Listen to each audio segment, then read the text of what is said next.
Alors, Oui, je vais me présenter. Je voudrais d'abord lire un verset qui ne m'a pas lâché pendant toute la louange et l'expliquer un petit peu. C'est un verset dans 2 Corinthiens, chapitre 4, verset 7, qui dit « Nous portons ce trésor dans des vases de terre, afin que cette grande puissance soit attribuée à Dieu et non pas à nous. » Ce verset, c'est un peu l'histoire de ma vie, en fait. Je suis originaire de Limoges, effectivement. Je suis né à Limoges. Et je vais quand même vous donner courtement mon témoignage, parce qu'après avoir parlé à 3 ou 4 d'entre vous ce matin, je me suis aperçu que, finalement, beaucoup d'entre nous, on a des vies un peu similaires, avec des vies un peu chaotiques, et ce n'est pas toujours simple. Et moi, j'ai passé 18 années à Limoges. Alors, je visite effectivement ma maman qui habite Fétia. Il y a des gens qui habitent Fétia, non ? Ouais, super, on peut se voir après. Donc j'ai ma maman qui malheureusement a la maladie d'Alzheimer, donc c'est pas très facile. Donc je vais faire un petit peu plus d'aller-retour que d'habitude. Mais j'ai quand même mon frère qui habite sur place et une sœur qui prend sa retraite et va venir aussi, on a une grande maison, habiter là. Mais je voudrais vous raconter courtement mon histoire, parce que moi, les 18 premières années de ma vie, finalement, à Limoges, c'est 18 années de désert. Voilà, toute mon enfance, c'était très, très difficile. Alors quand je parle que Dieu peut s'exprimer au travers de notre faiblesse, moi, j'avais des rêves, mais je ne pensais jamais arriver à quoi que ce soit. Je suis né dans une famille où mon papa était alcoolique, mais fortement alcoolique. C'était un homme qui était un maçon, compagnon du Tour de France, qui aimait son métier, mais sur les chantiers, à l'époque, aujourd'hui je ne sais pas, on consommait beaucoup d'alcool. Et je me souviens qu'un jour, je rentrais avec lui, avec son camion. C'est moi qui tenais le volant, vous voyez, tellement, et j'avais 9 ans, tellement il buvait d'alcool. Et ce qui devait arriver arriva. Un jour, il est tombé d'un échafaudage, il s'est brisé la colonne vertébrale, et il a passé les 17 années suivantes sur un fauteuil roulant. Et moi, j'avais 14 ans et demi quand ça s'est passé. J'ai dû décider d'abandonner la scolarité et de partir dans un parcours différent pour pouvoir... parce que ma maman était femme de ménage et donc il y avait 3 enfants. Et on ne savait pas trop comment on allait vivre. En plus, papa s'était mis à son compte juste avant, donc pas beaucoup de sécurité, pas beaucoup d'argent. Par contre, on avait la maison. Et donc, à partir de 14 ans et demi, 15 ans, j'ai commencé à travailler toutes les vacances. Madrange, vous connaissez ? J'étais là, maman était femme de ménage là-bas, et donc toutes les vacances, j'ai fait du jambon. Je me souviens que j'étais en bout de chaîne d'une grande... voilà, je passe les détails. Et ensuite, j'ai commencé des études à Bellac, architecture, ce qui n'était pas du tout mon truc. Moi, je voulais faire du journalisme, je voulais faire un bac littéraire, et je me suis retrouvé à faire un CAP, BEP, que j'ai raté d'ailleurs. Et puis... à 18 ans, j'ai passé les concours pour monter à Paris avec les PTT, petit travail tranquille. C'est pas tout à fait vrai en fait. Et donc là, j'ai rencontré le Seigneur dans la rue avec le ministère de Jeunesse en Mission. Et là, j'ai vu des jeunes qui parlaient de Dieu et franchement, ils parlaient trop.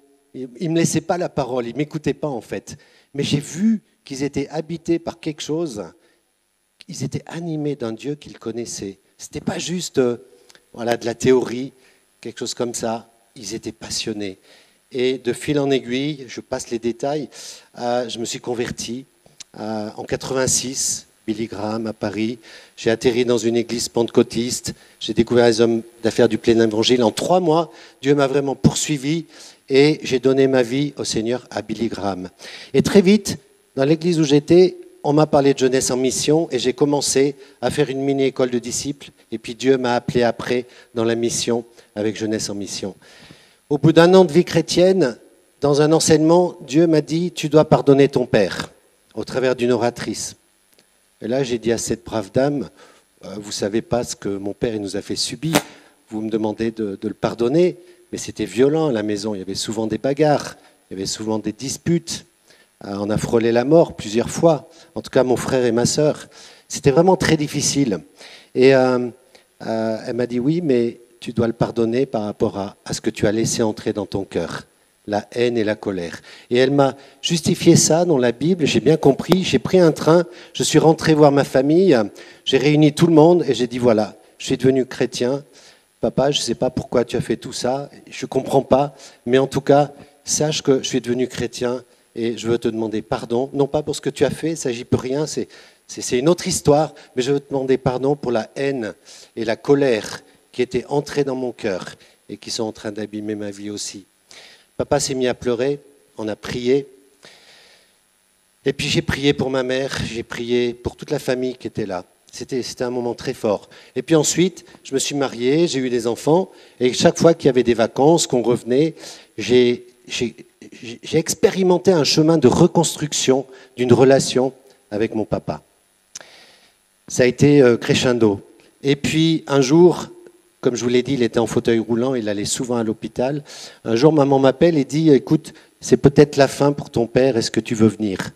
Alors j'ai prié parce qu'il allait tellement souvent à l'hôpital, mais j'ai vraiment eu le sentiment que c'était la fin. Et je suis venu, j'ai prié le Seigneur pour me retrouver tout seul avec lui au CHU. Et là, je suis arrivé, il était dans des spasmes, il avait le tuyau pour respirer, la trachéotomie, c'est comme ça qu'on dit. Il avait tous les fils que vous pouvez imaginer, il n'était pas bien du tout. Et je lui ai dit, papa, est-ce que tu es prêt pour qu'on prie ensemble? On a déjà parlé de Dieu pas mal. Est-ce que tu veux... Tu sais, on a tous un temps sur terre. Mais il y a un moment, il faut se préparer pour la vie éternelle. Et vous savez, c'était un peu comme dans un film, c'était étrange. J'ai pris sa main. Quand j'ai pris sa main, c'est comme si le Saint-Esprit était tellement présent dans la salle.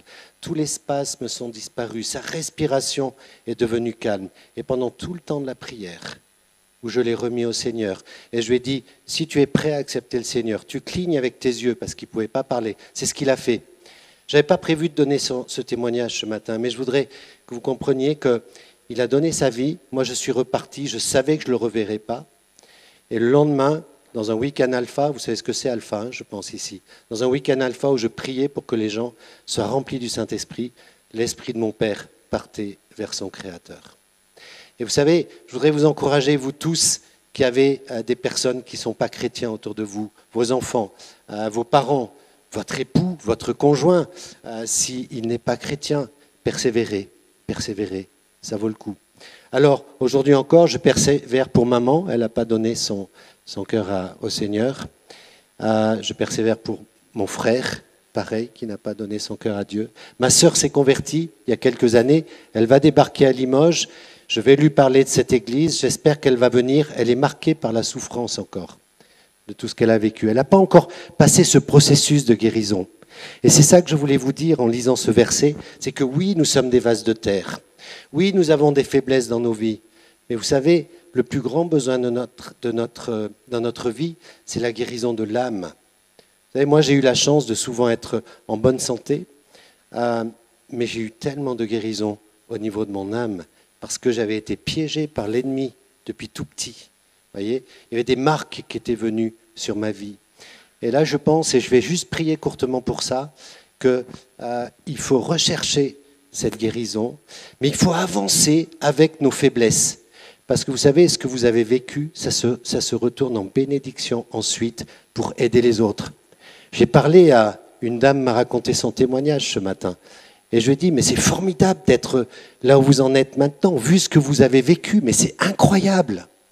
C'est incroyable. Vous savez, si vous avez été abusé, qui de mieux pour aider des femmes abusées plus tard? Moi, quand je parle à des alcooliques, je sais exactement comment leur parler, parce que mon papa était comme ça. Je n'ai pas peur des mots, je sais exactement comment les rejoindre là où ils sont. Et donc, si vous avez souffert, c'est pas grave. C'est pas grave. C'est pas le mieux, mais on est dans un monde marqué par le péché. Et Dieu va utiliser ça pour vous utiliser auprès des autres. Amen. Je vais juste prier courtement. Seigneur, merci de rejoindre maintenant par ton Saint-Esprit tous ceux qui peut-être ont été victimes du péché des autres dans leur enfance, tous ceux qui ont eu des circonstances de vie tellement douloureuses, tellement dramatiques, tellement difficiles. Ils n'ont pas vu la lumière, ils étaient enserrés dans les ténèbres peut-être, mais dans ta grâce, tu les as appelés, tu les as invités, ils ont répondu à ton invitation. Et maintenant, ils sont là, au milieu de ton Église. Et peut-être qu'ils ont encore besoin d'être touchés par ton Saint-Esprit, mais ils t'aiment. et tu vas faire en sorte qu'ils avancent dans leur faiblesse et qu'ils reçoivent ce trésor, cette puissance de l'Esprit Saint qui agit au travers de nous pour pouvoir se tourner vers les autres et voir des belles choses se passer. Je te remercie, Seigneur. Amen. C'était très court, j'aurais pu prolonger ça, mais prenez courage. Et j'aimerais vous encourager ce matin dans un texte. Et vous pouvez chercher dans vos Bibles, merci, Néhémie chapitre 3, et vous avez là une longue liste de noms. Alors des généalogies. Je vais juste remettre mes feuilles dans l'ordre, le temps que vous cherchiez, donc Néhémie chapitre 3.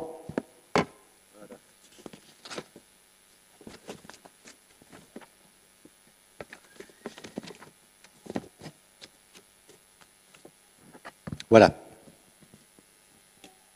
Néhémie chapitre 3. Et je vais lire les 5 premiers versets. C'est bon ? Eliashib, le grand sacrificateur, se leva avec ses frères, les sacrificateurs, et ils bâtirent la porte des brebis. Ils la consacrèrent et en posèrent les battants.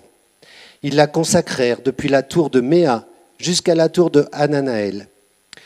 À côté d'Eliashib bâtirent les hommes de Jéricho. À côté de lui bâtit aussi Zakur, fils d'Imri. Vous avez plein de noms difficiles à lire, là, vous avez remarqué ? Si vous voulez faire de la diction, lisez tout le chapitre, vous allez voir, ça va être costaud. Les fils de Sénaa bâtirent la porte des poissons.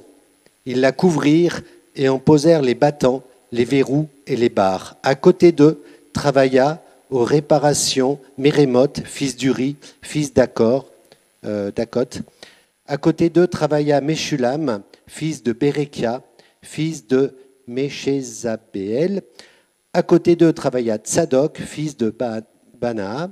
À côté d'eux travaillèrent les Tékoïtes, dont les principaux ne se soumirent pas au jour du Seigneur. Alors vous allez vous demander où est-ce que je veux en venir avec ces versets, évidemment.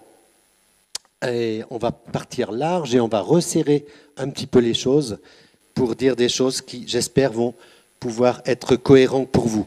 On va passer sur la slide suivante, je pense, qui est reconstruction. Donc la suivante, merci. Et puis je te guiderai à partir de là. Donc la mission des travailleurs, ici, c'est de reconstruire la muraille. Et effectivement, ce chapitre nous décrit le travail de divers groupes œuvrant à la reconstruction de la muraille.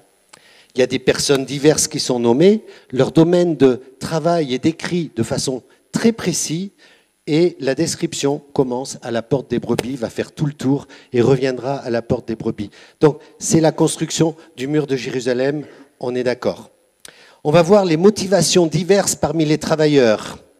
Il y en a beaucoup qui sont zélés et qui travaillent pour leur propre protection et pour le bien de tous.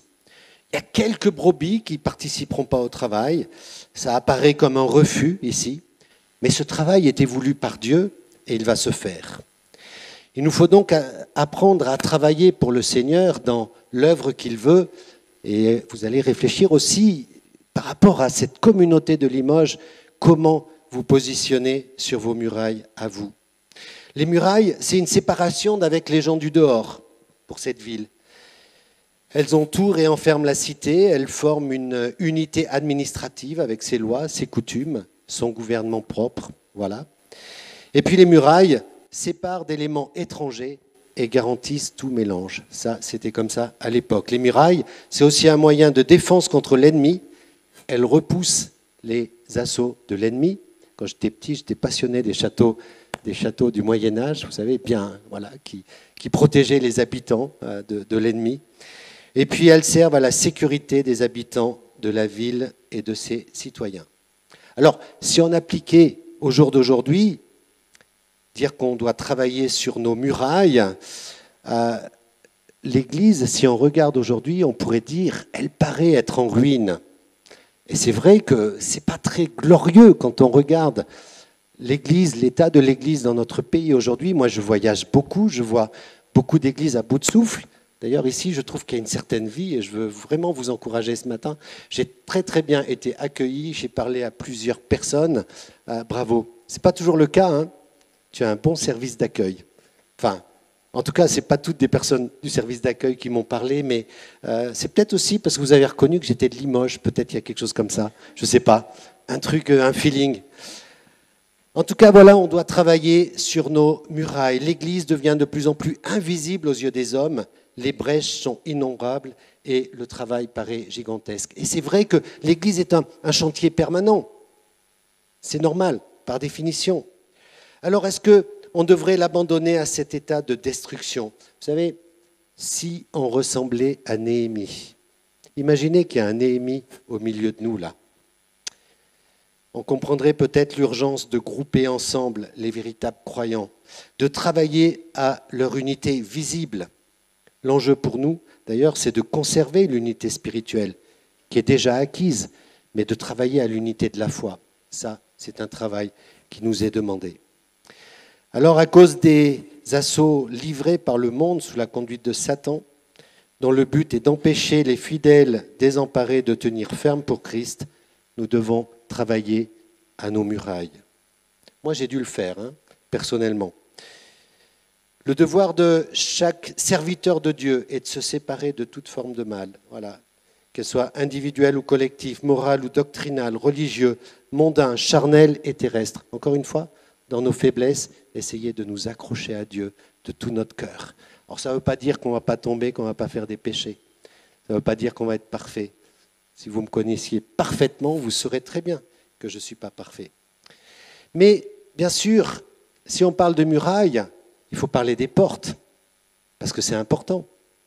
Est-ce qu'ici, il y a quelqu'un qui a une maison sans porte? Levez la main. Non? Et ces portes, vous les fermez à clé chaque soir, n'est-ce pas? Les portes sont importantes. Reconstruire la muraille est bien, mais il faut aussi nous occuper des portes. Et l'ennemi savait très bien ce qu'il faisait lorsqu'il a brûlé les portes de Jérusalem. Néhémie constate, verset 13, « Je sortis de nuit par la porte de la vallée, et je me dirigeai contre la source du dragon et vers la porte du fumier, considérant les murailles en ruine de Jérusalem et réfléchissant à ces portes consumées par le feu. » Je ne veux pas entrer dans les détails maintenant, mais beaucoup de portes dans ma vie avaient été ouvertes d'une façon qui n'était pas bien. Lorsque mon papa a eu son accident, on a dû réaménager la maison pour vivre au rez-de-chaussée et louer le haut pour avoir un peu plus d'argent pour vivre. La personne qui s'est présentée s'est dit médecin. En fait, c'était un médium qui accueillait des gens dans notre maison, qui m'a initié à des tas de choses. J'ai vu des choses que je ne vais pas raconter ici, mais voilà comment on a plongé dans ce que j'appelle l'occultisme progressivement. Ma maison, ce n'est pas encore terrible, moi j'y habite plus, mais je sens quand j'y vais qu'il y a encore une présence démoniaque. Je ne veux pas trop rentrer dans les détails. Cet homme est resté quelques mois, et vous savez, quand je suis devenu chrétien et que j'ai été dans une formation de jeunesse en mission, j'ai dû être délivré de certaines choses, si ça peut vous parler. C'est une des portes qui avait été ouverte, qui n'aurait pas dû être ouverte. Et si vraiment vous avez eu des pratiques occultes, je vous encourage vraiment, occultisme, je vous encourage vraiment à avoir des responsables et puis à recevoir la prière pour être délivré de ces liens qui sont des liens sataniques, tout simplement. Ce n'est pas forcément des habitations démoniaques, c'est des liens sur vos vies qui ont juste besoin d'être brisés très souvent. Alors, ces portes d'une ville sont d'une importance capitale. Je reviens aux portes. Elles peuvent être ouvertes pour laisser entrer et sortir librement les habitants. Elles peuvent exclure tout élément étranger, coupable, contagieux ou criminel qui y aurait élu domicile. Les portes, bien sûr, sont fermées la nuit pour que les citoyens ne quittent pas la ville à l'heure du danger, pour ne rien laisser entrer qui soit contraire aux lois de la cité, pour empêcher l'introduction des traîtres qui, profitant d'un relâchement, entreraient dans la ville et permettraient... vous connaissez l'histoire du cheval de Troie, c'est ça, des soldats sont rentrés à l'intérieur d'un cheval, sont rentrés dans la ville, et puis, quand tout le monde était assoupi, ils ont été ouvrir les portes, et donc l'ennemi a pu prendre possession de la ville. Mais bien sûr, la cité selon Dieu, l'Église, a des portes par lesquelles essaye de rentrer, et nous devons lutter, le monde et ses convoitises, les doctrines de mensonges, les hérésies, les faux frères, tout cela, ça fait partie de nos vies d'Église, évidemment. Mais la cité selon Dieu, alors tout ceci, bien sûr, doit être combattu, discerné, et puis combattu de la bonne manière. Mais les portes sont largement ouvertes à tout ce qui est de Dieu, de Christ, de sa parole. Donc de rester vraiment fidèle dans sa parole, que la parole soit au centre de nos églises, de nos vies, de nos familles, etc. Alors oui, l'Église aujourd'hui semble en ruine et ça peut nous décourager. Limoges, c'est combien? 200 000 habitants, c'est ça? 130 000 habitants? Combien d'églises? 5, 6? Vous vous rendez compte le travail qu'il y a? C'est énorme, hein? Alors, oui, on peut paraître faible, mais il faut continuer à travailler sur nos murailles. Chacun sa tâche. Votre ouvrage sera peut-être faible et incomplet, comme je disais tout à l'heure, un chantier permanent. Alors on va aller sur la slide suivante, et puis maintenant on va aller vers des choses très spécifiques. C'est celle qui parle du réveil, c'est ça? Je ne vois pas depuis là. Le Seigneur se sert du zèle de Néhémie pour réveiller tout le peuple. Alors c'est incroyable ce qui est en train de se passer, parce que là, il y a des travailleurs qui sont très zélés, quelques-uns qui sont tièdes, et puis quelques-uns qui vont se rébeller. On trouve ça aussi parfois dans les églises, pas ici, hein, bien sûr. Mais extérieurement et par profession de foi, presque tous viennent et offrent leur service comme bâtisseurs. Et en fait, si je me souviens bien d'ailleurs, la muraille sera reconstruite en 52 jours. Donc c'est incroyable, quoi. Le travail qu'ils ont fait pour rebâtir aussi vite, moins de 2 mois. Il s'agissait d'un vrai réveil, tel que seul l'Esprit de Dieu peut en produire. Parce que Dieu produit ce réveil et tout le monde se met au travail. Vous pouvez imaginer? Si dans toutes les églises de France, tous les chrétiens se mettaient au travail, j'ai entendu dire un jour que si tous les chrétiens de France donnaient la dîme ou participaient généreusement aux offrandes, il n'y aurait pas de problème pour payer tous les efforts missionnaires d'évangélisation, soutenir des tas de ministères dans le monde. Vous voyez? Dieu prend note, et c'est ça qui est intéressant, de ceux qui le servent. Vous avez cette énumération de noms, et là on pourrait dire, voilà, Dieu il regarde chacun, il vous connaît tous par vos prénoms, moi ça me touche quelque part, et vous voyez, ils sont là, après lui Baruch, fils de Zabai, et puis après lui un autre, et après lui un autre, et l'écrivain biblique prend soin de noter tous ces noms, et ils sont nombreux. Dieu observe son peuple avec minutie. Il prend note de leur état de cœur et du caractère de leur service. Et moi, je suis convaincu que si Dieu était là au milieu de nous, il passerait et il dirait « bon et fidèle serviteur » pour la plupart. Et puis, il nous encouragerait. Et puis, il regarde notre état de cœur, il regarde notre caractère. Il regarde vraiment ce que nous voulons faire pour lui, comment nous voulons le servir. Et Dieu aime quand on le sert, peu importe la tâche. On va voir maintenant différents types d'ouvriers. Sur la slide suivante, vous avez ceux qui sont un peu négligents, voire beaucoup négligents. Eliashib, le souverain sacrificateur, et ses frères sont les premiers travailleurs mentionnés. Pas parce que c'est les plus zélés, mais parce que c'est à cause de leur position qu'ils sont mentionnés les premiers. Eliashib, verset 1, le souverain sacrificateur se leva avec ses frères, les sacrificateurs, et ils bâtirent la porte des brebis, ils la consacrèrent et en posèrent les battants. Ils la consacrèrent depuis la tour de Méa jusqu'à la tour de Hananaël. Voilà ce qu'ils font. Et regardez au verset 3 la différence avec les fils de Sénaa. Et les fils de Sénaa bâtirent la porte des poissons, ils en firent la charpente et en posèrent les battants, les verrous et les barres. Il y en a qui ont noté la différence entre Eliashib et ses frères et Sénaa. Le grand sacrificateur et ses frères ont bâti une porte, ils ont posé les battants, ils l'ont consacrée, très bien, mais ils n'y ont pas fait de charpente qui lui aurait donné la stabilité. Il n'est pas mentionné non plus qu'il l'ait pourvu de verrous ou de barres, ce qui veut dire que la porte était restée ouverte en fait.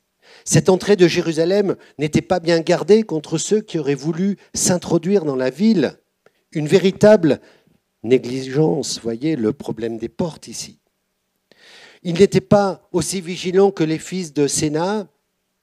Ils voulaient bien avoir la porte avec les battants, ils l'ont même consacrée, mais ils ne prirent aucune mesure pour la rendre sûre. En cas de besoin, interdire l'accès à l'ennemi. Et vous savez pourquoi? C'est parce qu'ils n'étaient pas prêts à rompre tout commerce avec l'ennemi. Et en fait, cette attitude de relâchement, de désintéressement nous interpelle, surtout dans le cas de Eliashib, qui aurait dû quand même être vraiment sérieux par rapport à cela. Mais regardons la position réelle, la situation d'Eliashib. Nous le voyons dans les versets 4 et 5 du chapitre 13. Intéressant. Néhémie 13, 4, 5. Avant cela, le sacrificateur Eliashib, établi dans les chambres de la maison de notre Dieu, et parent de Tobidja, Tobidja, un des 3 ennemis d'Israël qui ont défié et pourri la vie, excusez-moi, de Néhémie. Vous vous souvenez? Les 3 hommes qui vont défier Néhémie. Eh bien voilà, Eliashib est parent de Tobidja. Et il avait disposé pour lui une grande chambre où l'on mettait auparavant les offrandes, l'encens, les ustensiles, la dîme, le blé, la dîme du blé, du mou et de l'huile, ce qui était ordonné par les Lévites, les chantres et les portiers, et ceux qui étaient prélevés pour les sacrificateurs. Alors on voit 3 choses intéressantes là.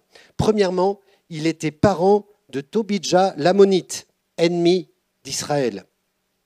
Un des 3 grands adversaires du peuple de Dieu. Deuxièmement, non seulement il est parent avec ce Tobidja, mais il lui aménage une chambre dans les parvis du temple et il lui donne les pièces là où on recevait les offrandes des Lévites. Ça devient grave. Et Néhémie, quand il va s'apercevoir de la situation, au verset 6 et 7, va se mettre en colère. Il dira « Je n'étais point à Jérusalem quand tout cela eut lieu, car j'étais retourné auprès du roi la 32e année d'Artaxerxès, roi de Babylone. À la fin de l'année, j'obtiens du roi la permission de revenir à Jérusalem, et je m'aperçus du mal qu'avait fait Eliashib en disposant une chambre pour Tobidja dans les parvis de la maison de Dieu. » Troisièmement, on découvre qu'un petit-fils de ce même Eliashib était gendre du second grand adversaire des Juifs, Sanballat le Horonite. Chapitre 13, verset 28, un des fils de Jojada, fils d'Eliashib, le souverain sacrificateur, était gendre de Sanballat le Horonite. Donc vous voyez que le fruit dans la vie de cet Eliashib n'est vraiment pas très bon. Il est allié aux ennemis d'Israël et puis même ses enfants suivent un peu le même chemin. Eliashib, finalement, avait un cœur partagé. Il donnait l'apparence d'être en accord avec ses frères dans leurs efforts pour reconstruire le mur et les portes de la ville, mais ce travail de séparation ne lui convenait pas parce qu'il était lié par des intérêts financiers, on va dire, avec l'ennemi du peuple de Dieu, les ennemis. Alors cette attitude, évidemment, est répréhensible et assez grave. Néanmoins, ce travail était voulu par Dieu, comme je le disais tout à l'heure. Il va continuer. Sans Néhémie qui a remis un petit peu d'ordre dans tout ça, je ne sais pas ce qui se serait passé. Peut-être le travail aurait été abandonné. Heureusement, Néhémie est venu. Alors sur la slide suivante, on va voir quelques ouvriers qui sont indifférents, puis après on va voir tous les bons ouvriers. Et à côté d'eux, verset 5, les Técoïtes, mais les principaux d'entre eux ne plièrent pas leur cou au service de leur Seigneur.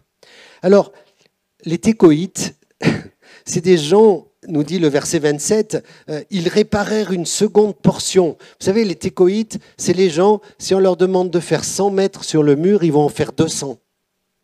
C'est des gens, dans les églises aujourd'hui, on va leur demander de faire quelque chose, mais ils vont faire encore plus. Et je bénis tous les Técoïtes qu'on peut avoir dans nos églises, tous ces gens tellement fidèles, tellement zélés. J'ai un frère à Honfleur qui s'appelle Joseph. Il est tout le temps là pour rendre service. Il suffit qu'il entende parler que quelqu'un a un déménagement, il arrive avec son camion, il ne peut pas s'empêcher. Et un jour, je lui ai dit, mais Joseph, j'ai peur que tu fasses trop, parce que les autres, ils ne vont rien faire à côté si tu fais trop. Et puis, un jour, j'ai compris que c'était vraiment un don de service qu'il avait. Il ne pouvait pas être autrement. Dieu l'a créé avec ce don pour se mettre au service de ses frères et de ses sœurs. Et là, j'ai laissé aller, j'ai compris. Et puis, il y a plein de dons dans les églises. On va voir un peu plus loin. Et donc, c'est important de les mettre en œuvre et d'être fidèle par rapport à ça. Alors, ces Técoïtes, ils sont des gens formidables, ils sont zélés, ils faisaient beaucoup plus que ce qu'on leur demandait. Mais certains, par contre, étaient différents et s'opposaient. Mais les principaux d'entre eux ne plièrent pas leur cou au service du Seigneur. Alors, je passe les détails, mais là, il est parlé, les principaux, de certains notables, de certains riches, qui avaient du mal à plier le genou devant le Seigneur. Vous savez, quand il y a des mouvements de réveil, souvent, c'est des gens simples, pauvres, qui s'emparent des choses de l'esprit avant les autres. On a remarqué dans l'histoire. Je me souviens d'un frère assez riche qui est arrivé dans une église que je dirigeais, que je servais, parce que j'aime bien dire que le pasteur est là pour servir une église et pas la diriger. Et ce frère, tout de suite, vous savez, c'est le type de profil, beaucoup plus âgé que moi, qui a toujours dirigé les gens dans sa vie. Donc je voyais le truc venir qu'il allait me dire comment diriger l'église. Et donc je lui ai dit, écoute, moi je veux bien que tu viennes là, il n'y a pas de souci. Est-ce que tu me permets de parler dans ta vie comme toi, tu peux parler dans la mienne? Et si on est basé sur ce type de relation, eh bien ça va aller. Alors il m'a dit oui. Après, c'est vrai qu'il était parfois tenté. Il a tout le temps été un grand cadre qui a toujours dirigé plein de projets et tout ça. Donc il était quand même tenté de me dire comment faire. Mais quand même, on a réussi à bâtir une relation parce qu'il avait un grand cœur, cet homme. Mais parfois, il y a des gens qui ont du mal à plier le cou, à être dans l'humilité. Et c'est ce que nous voyons avec cet homme-là. Qu'est-ce qu'il y a marqué sur la diapo là? Ouais, c'est ça.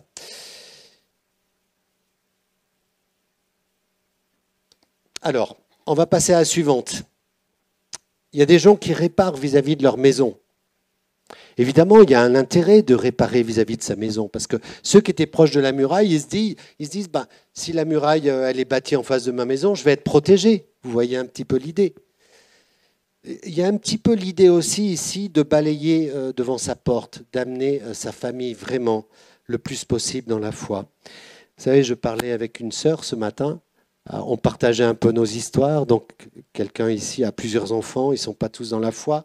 Moi j'en ai 4 qui sont tous adultes et j'en ai 3 dans la foi, puis un pour qui on prie vraiment parce que il dit qu'il est chrétien, mais bien sûr je ne vois pas le fruit d'un disciple et d'un serviteur, il ne va pas à l'église. Donc voilà, alors c'est dur pour des parents, parce qu'on se dit, est-ce qu'on a mal fait quelque chose? Est-ce que, encore une fois, c'est la prière, on sème, les choses appartiennent à Dieu, on va semer, et puis dans le temps de Dieu, par sa grâce, nos enfants qui ne sont pas chrétiens, les uns et les autres, reviendront dans la maison du Père. Et ça sera une grande joie, n'est-ce pas, quand on verra des gens pour lesquels nous prions venir dans la foi. Ce n'est pas gagné parce que nous sommes chrétiens que nos enfants vont suivre, parce qu'il faut qu'ils fassent leurs décisions à un moment. Et c'est loin de papa et maman, ça peut être dans une autre église, ça peut être... Et je vous encourage à envoyer vos enfants dans les camps, comme Connexion ou d'autres. C'est souvent là où ils font des expériences spirituelles très fortes. Tous mes enfants, on n'avait pas d'argent, mais on les a mis dans des colonies tous les ans, dans des camps, dans des lieux où ils pouvaient fréquenter d'autres personnes et être influencés par ça. Alors ici, c'est un peu l'idée quand même, c'est de travailler au sein de sa famille. Vous savez, quand Gédéon a été appelé par Dieu au ministère, quelle est la première chose qu'il a dû faire? Dieu lui a dit, va détruire l'autel de Baal de ton père. Débarrasse-toi de l'occultisme dans ta famille, des choses qui ne sont pas bien, de l'idolâtrie. Et donc, c'est important de justement avancer le plus possible dans la sanctification et de laisser Dieu travailler nos cœurs. Et ce n'est pas facile quand on a souffert des fois d'aller aux racines pour que Dieu puisse venir nous guérir, nous préparer, nous équiper pour avancer dans l'appel. L'appel d'être un témoin pour influencer les autres. Et vous avez encore beaucoup d'âmes à gagner à Limoges, n'est-ce pas? Il y a encore beaucoup de travail. Et je pense que vous faites du bon travail avec la banque alimentaire, et c'est comme ça que ça s'appelle, et les choses comme ça. Alors on continue. La slide suivante, il y en a qui ne réparent pas vis-à-vis de leur maison. Et comme par hasard, qui on retrouve dans ce cas-là? Eliashib. Il y en a quelques-uns qui avaient bâti des portes et aidé à la muraille, mais qui ne réparent pas vis-à-vis de leur maison. Regardez ce qu'il est dit d'Eliashib, chapitre 3, versets 20-21. Après lui, Baruch, fils de Zabaï, répara avec ardeur, donc avec zèle, une autre portion depuis l'angle de la porte de la maison d'Eliashib. Donc, c'est quelqu'un qui répare, peut-être depuis chez lui, jusqu'à chez Eliashib. Et puis, regardez la suite. Après lui, Mérémoth, fils d'Uri, fils d'Akot, répara une autre portion depuis la porte de la maison d'Eliashib jusqu'à l'extrémité de la maison d'Eliashib. Donc, on a l'impression que toute la muraille qui était face à Eliashib, c'est d'autres personnes qui ont construit la muraille. Lui, il ne s'en est pas du tout occupé. Et là, ça nous parle. Ça nous parle de deux classes de croyants. Ceux qui professent la vérité sans la vivre, et ça, c'est un peu Eliashib. Vous vous rappelez, il a construit cette porte, il l'a même consacrée, il a fait son boulot, hein. Mais il n'a pas mis de charpente, il n'a pas mis de verrou, il commerce avec l'ennemi de l'extérieur, il fait toutes les choses qu'il ne faut pas faire. Et ça, l'équivalent aujourd'hui, c'est être chrétien sans être disciple. Alors, je ne veux surtout pas vous choquer, hein. Mais moi, je suis un petit peu dans l'église missionnelle en ce moment, et j'encourage vraiment à être disciple. Et à être disciple qu'on fait des disciples. Et ça, c'est très difficile. Nous, les pasteurs, nous nous interrogeons aujourd'hui comment aider, comment équiper les croyants de nos églises pour que vous puissiez être des disciples qui font des disciples. Vous voyez la différence? Vous êtes tous des disciples puisque vous êtes là. Et ça, c'est formidable. Mais être un disciple qui fait des disciples, moi, je constate mon état d'échec. Je n'ai pas fait ce qu'il fallait dans le passé, je pense. J'ai raté des trucs. Et on s'est interrogé toute cette semaine encore. On avait une école pastorale sur bâtir une communauté de disciples, vivre l'Église 7 jours sur 7. Comment on vit l'Église 7 jours sur 7? On passe 5% de notre temps dans la semaine à l'Église et 95% à l'extérieur, en gros. Ça veut dire qu'il faut investir sur ces 95% du temps. Et mon rôle en tant que pasteur, c'est d'essayer de trouver les structures pour que vous soyez équipés, pour que vous puissiez être disciples dans vos familles, avec vos voisins, sur vos lieux de travail, là où vous êtes dans la semaine. Et ce n'est pas simple. On est encore en train de voir comment pouvoir encourager les membres de nos églises par rapport à ça. Donc, il y a ceux qui professent la vérité sans la vivre, et puis il y a d'autres qui ont bien compris cette vérité, qui sont zélés, qui veillent sur leur propre maison, mais qui ne se soucient pas du bien-être de l'Église. Et ils vivent souvent des vies, ces personnes-là, de façon individuelle. Ils vont être des chrétiens assez authentiques, ils vont même peut-être porter du fruit, mais ça va être à côté de l'Église. Et se priver de l'Église, ce n'est pas possible dans la philosophie biblique. On a besoin des uns et des autres. On a besoin des frères et des sœurs. On a besoin de vivre cette communion, ce ressourcement, comme vous l'avez vécu, vous êtes en train de le vivre chaque dimanche matin. On va passer à la slide suivante que j'aime beaucoup, des ouvrières zélées. Vous voyez tout ce qu'on voit dans ce texte, c'est intéressant, hein, parce qu'on ne le voit pas dans une lecture rapide. Mais là, il est dit au verset 12, « À côté d'eux, réparèrent Shallum, fils d'Aloshek, chef de la moitié du district de Jérusalem, lui et ses filles. » Moi, je trouve intéressant que le zèle de ces jeunes femmes leur a donné le droit d'être mentionnées et elles ont acquis une place dans cette œuvre du Seigneur. Le zèle de ces filles. Souvent, je me dis, mais on a tellement de femmes et de jeunes filles zélées dans notre assemblée et on oublie de les honorer parfois. Combien c'est précieux. Il y a beaucoup d'églises où il y a plus de femmes que d'hommes, vous le savez ça. Je ne sais pas si c'est le cas ici, mais merci les sœurs. Merci pour tout votre zèle qui souvent est peut-être invisible. Merci pour les prières que vous faites pour vos enfants. Merci pour tout ce que vous faites dans les églises. C'est tout simplement extraordinaire. Les récits bibliques nous parlent de beaucoup de femmes. Jeanne, la femme de Chusas, Suzanne et beaucoup d'autres qui ont servi le Seigneur de leur bien. Marthe et Marie. Oula, le temps tourne. Phoebé, servante de l'Assemblée, qui a beaucoup marqué la vie de Paul. Phoebé, c'est une femme extraordinaire que Paul a beaucoup aimée. Il en a Lydie, il y en a beaucoup qu'il a côtoyé. Priscilla et bien d'autres, voilà, qui sont là mentionnés dans la Bible. Donc ce passage ne nous donne pas nécessairement ce que l'homme voit, mais ce que Dieu voit, puisque c'est un écrit biblique et c'est mentionné dans la Bible. Donc encore une fois, merci à toutes nos sœurs. J'accélère pour la fin, slide suivante, des ouvriers avec des talents différents. Ça, c'est important, mes amis. Écoutez bien. Meshulam, il y a une différence entre Meshulam et Shaloum. Meshulam, fils de Berekia, il a réparé vis-à-vis de sa demeure. Écoutez le verset 30. Après eux, Anania, fils de Shemalia, et Anum, le sixième fils de Tsalaf, réparèrent une autre portion de la muraille. Après eux, Meshulam, eh bien ce Meshulam, qu'est-ce qu'il fait? Il travailla vis-à-vis de sa chambre. Voilà un homme qui n'avait pas de maison, qui avait une simple petite chambre. Vous voyez, seulement un logement, un petit logement.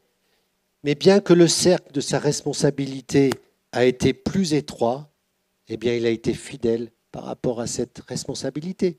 Il n'avait qu'une petite chambre, mais il a travaillé sur la muraille par rapport à cela. Si tu n'as qu'un talent, sois fidèle avec ce talent. C'est Dieu qui décide de nous donner 5 talents ou 1 talent ou 2 ou 3. Le tout, ce n'est pas de les enterrer. Et ce que Dieu veut, et c'est réconfortant pour ceux qui seraient tentés de se comparer à d'autres qui ont tellement de possibilités et tout ça. Non, ce n'est pas ça la question. Regardez l'autre, donc Meshulam, voilà, on l'a vu, mais il y a Shaloum, lui, il est dit, alors je passe les noms, voilà, porte de la source, il la bâtit, la couvrit et en posa les battants, les verrous et les barres. Il fit en plus le mur de l'étang de Siloé, près du jardin du roi, jusqu'au degré qui descend de la cité de David. Shaloum, il a réparé les portes de la fontaine, il a fait plein de trucs, c'est énuméré là. C'est dit de la même manière que Meshulam, qui a réparé en face de sa petite chambre. Ça a la même importance pour Dieu. Il y en a un, il va peut-être faire des kilomètres et l'autre, il va faire qu'un kilomètre. Mais si Dieu te demande, parce que tu as un talent de faire ce kilomètre, fais-le. Mais d'autres seront peut-être appelés à faire 10 kilomètres. Vous voyez ce que je veux dire? C'est d'être fidèle par rapport à notre sphère personnelle, ce que Dieu nous a donné, et là, s'appeler au Seigneur. La slide suivante, je passe très vite pour dire qu'il y a des ouvriers qui travaillent en groupe et d'autres isolés. Moi, je préfère travailler en groupe. J'ai toujours travaillé en équipe, toujours. Depuis toujours, en fait. Et c'est ma passion. Même quand on fait des travaux pratiques à Rouen, c'est une petite église de 30-40 personnes, à Rouen, quand on est entre hommes et qu'on fait des travaux, mais on rigole. C'est génial, quoi. On est nous-mêmes. Il y en a toujours un qui prend la tronçonneuse et qui joue au Rambo, là, il ne peut pas s'empêcher. Mais c'est ça, et on est heureux d'être ensemble. Et moi, j'aime ça, vivre ça. Pour les femmes, les petits déjeuners et tout ça, c'est des temps précieux pour vous. Voilà, les femmes, c'est plutôt dans la relation, comme ça, autour d'un café et tout. Les hommes, c'est côte à côte, voilà, dans le travail, c'est comme ça qu'on communique mieux, nous. En tout cas, voilà, en gros, hein, voilà. On passe à la suivante et je termine, parce que l'heure tourne. Diversité de services. La seconde, voilà. Là, en gros, l'idée, c'est que l'un fait une chose, l'autre fait une autre chose. Mais tous travaillaient pour le même but. Et leur but, c'était que la muraille soit construite. Vous savez, vous n'êtes pas obligé de penser exactement les mêmes choses. Mais vous avez un but commun, c'est de toucher des villes, c'est de gagner des âmes dans cette ville de Limoges. La mission que Jésus nous a donnée, c'est quoi? C'est cette grande mission, ce commandement d'être des disciples qui font des disciples, d'annoncer l'Évangile. Ça, c'est votre mission. Et en accord sur cette mission, ce qui est secondaire, ce n'est pas grave si vous n'êtes pas d'accord. Mais sur le principal, vous vous mettez d'accord et vous avancez. Et Paul le dira tellement bien en disant puisque nous avons des dons différents selon la grâce qui nous a été accordée, que celui qui a le don de prophète l'exerce selon l'analogie de la foi, que celui qui est appelé au ministère s'attache à son ministère, que celui qui enseigne s'attache à son enseignement. Vous savez, les listes de dons, il y en a tellement dans le Nouveau Testament. Je ne peux même pas en parler, je ne serai pas exhaustif. Vous savez, dans une liste, vous avez l'hospitalité, par exemple. Ça, c'est un don qui me touche.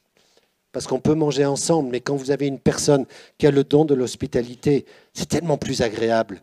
Avec une belle table à Rouen, j'ai une sœur, quand il y a les parcours alpha, juste la façon dont elle met des nappes, des serviettes et des petits chocolats dessus, vous vous sentez bien accueilli. C'est juste comme ça. Parce que si c'était que moi, il y aurait une nappe en plastique et ça serait un peu triste, ma décoration. Mais j'ai des sœurs, et ça peut être des frères, qui font quelque chose de formidable avec ça. Alors, avancez dans votre don, mettez-le au service de la communauté, continuez. J'ai vu cette équipe de café, je trouve ça génial. Toutes les églises devraient avoir du café. Pour vous, c'est normal. Il y a plein d'églises où il n'y en a pas. Ils n'ont pas encore compris. Mais c'est un plus. Dans nos églises de réseau en Normandie, on a du café aussi. C'est tellement important. Ceux qui sont à la banque alimentaire, bravo, continuez. Puis tous les ministères, la louange, il y a les services intérieurs à l'église, ceux qui ont un reflet sur le monde pour toucher le monde. Mettez tout ça ensemble et continuez pour la gloire de Dieu. On n'insistera jamais assez sur l'importance qu'a à tenir la place qui nous a été donnée. Vous savez, moi, je ne vais pas faire comme Julien. Je ne vais jamais prendre un micro pour la louange.